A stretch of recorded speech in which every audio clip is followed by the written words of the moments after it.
Eritreretinareo hoe manana ilana anankiray mihitsy izy nosy anankiray izay anazy ary ny zavatra rehetra namboariny tao anatin'ny nosy io dia natao mba anaparana filan-dratsiny rehetra ho azy sy ho an'ireo izay namany tonga ao anatin'io nosy io.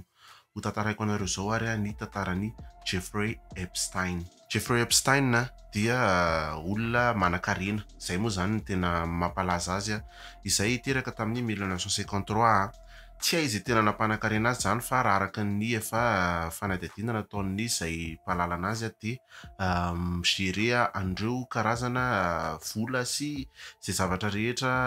ananan'ireo mpanan-karena rehetra ao États-Unis izy dia izay no mampanan-karena azy. Fa raha tena zoina zany dia tsy fantatra hoe manao ina izy na manao inona fa dia manam-bola be fotsiny. Dia tany amin'ny année 80 tany izy no mipetraka tao amin'ny Palm Beach tao a Florida tao. Tamin'izany izy voisin-n'i Donald Trump ary efa olona mpanan-karena be koa moa Donald Trump tamin'izany. Ghislaine Maxwell izay ny anaran'ny vadiny. Nao fiainam-panan-karena be mihitsy zareo ary tena hoe ny zavatra rehetra nataony zareo ary dia resaka mandany vola fotsiny zany ao anatin'izany rehetrarehetra zany. Tamin'ny 1995 izy no vidy île na hoe nosy tao anatin'io île io izay any amin'ny Caraïbes any izay antsoina hoe île Vierge. Mividy île anankiray mihitsy izy ary $8 millions no vidianana an'io île io. Tamin'ny 2001 tsy navelan'ny Donald Trump niditra tao amin'ny toerana nisy azy tsony izy satria nisy mpiasa vavy dia ohatrany hoe naolan'ny Jeffrey zany dia efa nalaza fa nanomboka miarakaraka amina vehivavy izay tsy tena lehibehibe mitovitovy aminazy fa tena mbola misy mineur mihitsy ary dia maily tamin'izany Donald Trump dia niazakazaka nitsoaka anazy. Nisy enquête amin'izay nanomboka teo tany amin'ny 2001 tany izay nataon'ny polisy momba an'izay. Ary hita tao anatin'izany enquête zany fa tia miaraka manao firaisana amin'ny tovovavy mbola somary maitsomaitso zany ity Jeffrey Epstein ity ary izy mivady mihitsy no manao an'izay hitarihana tovovavy kely ao anatin'izany filan-dratsiny zany. Io vehivavy io zany dia eo amin'ny 12 ka hatramin'ny 17 taona eo dia efa azony zareo ao anatin'izay filan-dratsiny zareo izay. Resaka vola zany no tena hiantsony andreo ankizivavy ireo makao amin'ny tranony manao massage dia ao anatin'izay no ararotan zareo ao anatin'ilay filan-dratsy. Eo amin'ny $200 à $300 eo zany no men'ny ankizivavy ao anatin'ny rehefa vita zany ilay zavatra atao ohatrany hoe nanao masseuse zany ny asan'ilay vehivavy. Ao anatin'izay dia misy karazana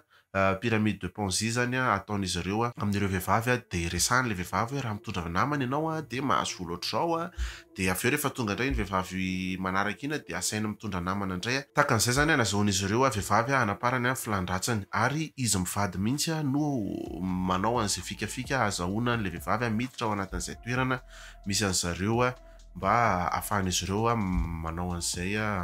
viol izay. Io fika io dia ataony daholo tany États-Unis ao amin'ilay Palm Beach any amin'ilay île moa zany ny tena malaza dia any Paris izay ananany trano rehetrarehetra zany dia anaovany an'io daholo. Tamin'ny 2008 dia tratra izy fisalasalana zany nisy teo aminazy hoe tena nisy olona nitoroka ary tao anatin'izany dia nahita fikafika indray Jeffrey satria misy juge fantany angambany dia nameny vola kely dia eritreretinareo tsara fa noho izany zavatra rehetrarehetra zany efa fantatra fa efa miaraka ary manolana vehivavy tsy ampy taona i Jeffrey dia 18 mois ihany ny azony niditra tany ampigadrana zany fa rehefa vita ny 18 mois dia mivoaka indray. Lamina indray dia nitohy ihany ny fety izay fety lery moa zany io mode de vie io zany dia ny fiantsoana vehivavy kely tao anatin'ilay île indray no tena nataony ary dia voatonotona ao anatin'izany misy olona malaza izay tonga mamangy anazy any amin'ilay île eritreretina fa manao an'izay zavatra izay na dia mbola tsisy ara-pirofo dia efa misy anarana betsabetsaka nipoitra zany tamin'izany fotoana izany ohatrany hoe nisy hoe Jay-Z, Bill Clinton sy Prince Andrew izay prince any Angleterre any. Tao anatin'izany rehefa président i Donald Trump tamin'ny 2017 dia nanosika mafy izy mba anaovana ny fanadihadiana momban'i Jeffrey Epstein. Nandeha ny fanadihadiana ary fantatra fa tao anatin'io île io dia be da be ny olona atsony zany tonga ao anatin'io île io. Misy mannequin izay mbola tsy ampy taona tamin'izany fotoana izany, misy olo malaza be da be zany tonga any amin'io île io ary manao an'izay karazana filan-dratsy zay zany satria maha filan-dratsy an'le zany dia zaza vavy tsy ampitoana no raisina ao anatin'ny io matetika misy ampitoana fa rarotina mody atsoina zany le vehivavy hoe tongava ty ianao manao masseuse dia ao de omena zavatra amilay be dia ao de ararotina am'izay zany satria mahazo zavatra tsara be ao anatin'izany nefa tsara manamarika fa misy ny vehivavy nanaiky misy ny vehivavy tsy nanaiky ary zay mihitsy moa zany ny fomba ny Jeffrey mba anaovana an'io fikafikan'io tsy no fantatro anatin'izany koa fa mitaizataiza vehivavy i Jeffrey Epstein ao anatin'izany manana trano anankiray izy ary ao anatin'io trano io misy appartement betsabetsaka izay misy vehivavy izay izy zany no mikarakara an'le vehivavy mandoava ny vola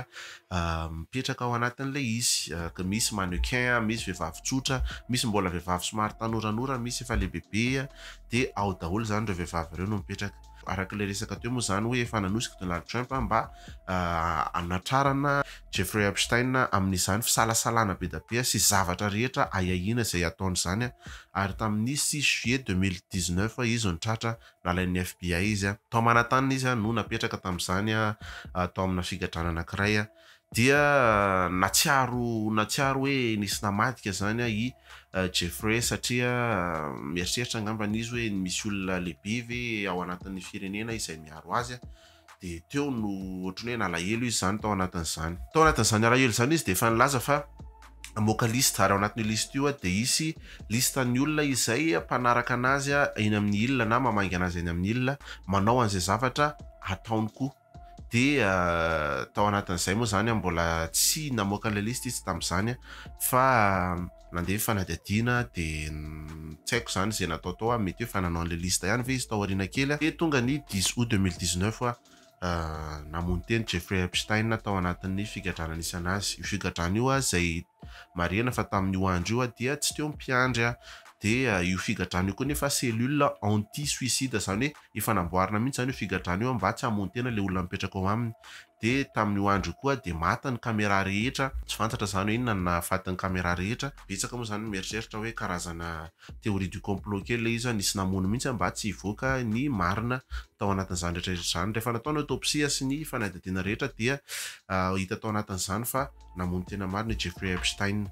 tateoriana kely amin'izao fotoana izao moa zany dia mbola manana olana amin'ny justice ihany ny vadiny ao anatin'izany misy fanadihadiana momba anazy mba mety hampigadra anazy koa ao anatin'izany fa ny momba ny Jeffrey zany tsisy zavatra atao tsony fa efa vita zany momba an'iny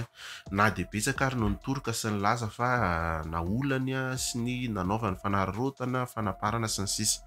dia tamin'ny 18 décembre 2023 teo dia namoaka didiny fitsarana fa tsy maintsy avoaka io lista io ary betsaka ny olona tao anatin'io lista io be da be sarotsarotra moa zany mitena le zeto fa azo lasaina fotsiny hoe misy olona malaza fantatritsika be da be ao anatin'le izy